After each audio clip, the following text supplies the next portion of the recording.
త్వరలో జరగనున్న లోక్సభ ఎన్నికల కోసం బీజేపీ ఆర్గనైజేషన్ ఇన్ఛార్జీలను నియమించింది. ఈ మేరకు పార్టీ రాష్ట్ర అధ్యక్షుడు కిషన్ రెడ్డి 17 మంది ఇన్ఛార్జీల జాబితాను ప్రకటించారు.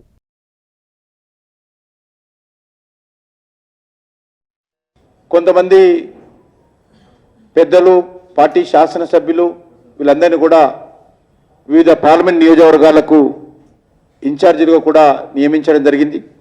మా పార్టీ శాసనసభ్యులు, రాష్ట్ర నాయకులతో కలిపి 17 మందిని ఈ రకంగా ఈరోజు నిర్ణయించి బాధ్యతలు ఇవ్వడం జరిగింది. అదేవిధంగా ఆర్గనైజేషనల్ ఇన్ఛార్జెస్ కూడా రేపు మళ్ళీ ఈరోజు కూర్చొని చర్చించి ఆర్గనైజేషన్ ఇన్ఛార్జెస్ కూడా వాళ్ళని కూడా రేపు ప్రకటిస్తాము.